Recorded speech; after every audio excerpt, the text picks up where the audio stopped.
एक बार एक प्रतापी संत व्यास जी अपने शिष्यों को आश्रम में पढ़ा रहे थे। उनके बहुत से शिष्य थे।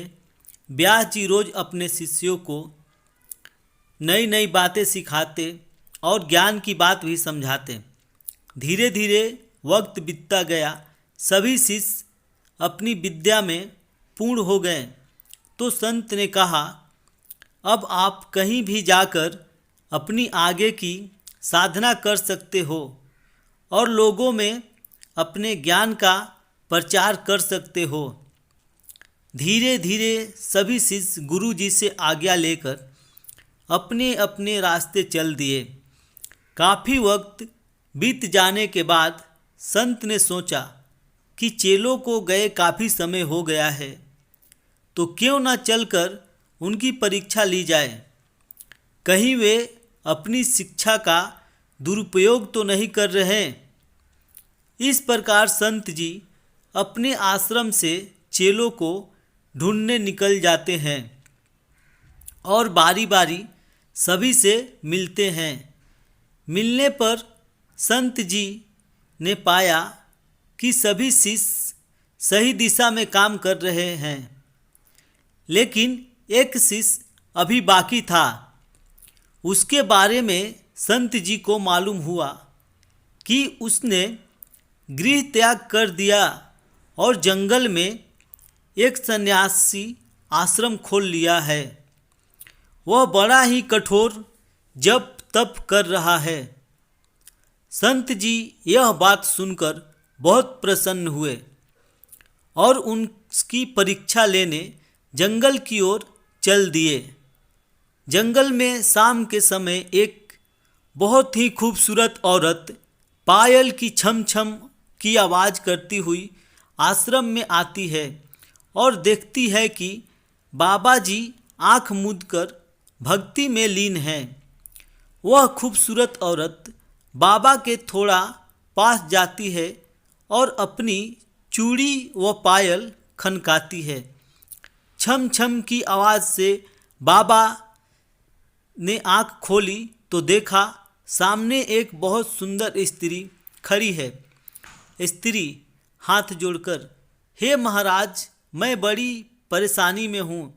मैं अपने संग की सहेलियों का साथ मेला देखने आई थी।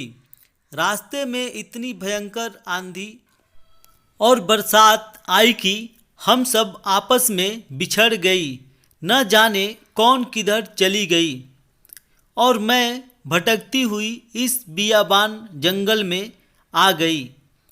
अब तो अंधेरा भी होने लगा है, तो कृपा मुझे आज की रात आपकी कुटिया में बिताने दें तो आपकी बड़ी कृपा होगी। बाबा जी, अरे बच्ची, न यहाँ पर कोई घर, ना ही इस बियाबान में कोई धर्मशाला है। यहाँ तो बस मेरी एक कुटिया ही है। इसमें केवल संत फकीरों का आसन लगता है, जिसमें हम भजन करते हैं और माला फेरते हैं, अपने शरीर का साधना करते हैं। यहाँ औरतों का काम नहीं। तू कहीं और जाकर अपना ठिकाना देख लो। स्त्री, महाराज, अब तो धीरे धीरे रात भी हो गई। मैं अकेली अबला नारी कहाँ जाऊं? मुझे रात भर रुकने दो। सुबह होते ही मैं अपने रास्ते चली जाऊंगी।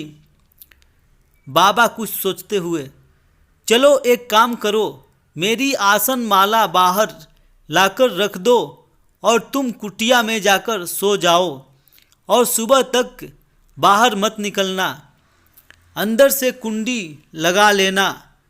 हाँ, मैं बार बार कह रहा हूँ, रात को बाहर मत निकलना, क्योंकि मेरी भक्ति में बाधा उत्पन्न होती है। स्त्री, ठीक है महाराज।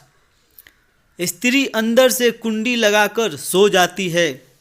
इधर बाबा जी अपने ध्यान में भजन करने लगते हैं। आधी रात तक तो भजन करते हैं। फिर अचानक बाबा जी को स्त्री का ख्याल आने लगता है। बाबा जी के मन में कपट आने लगा और उनके कदम कुटिया की ओर बढ़ने लगे। बाबा दरवाज़ा खटखटाने लगा, लेकिन बहुत दरवाज़ा खटखटाने पर भी स्त्री ने दरवाज़ा नहीं खोला। तो बाबा ने बड़ा गुस्सा आया और हथौड़े से दरवाज़ा तोड़ने लगा।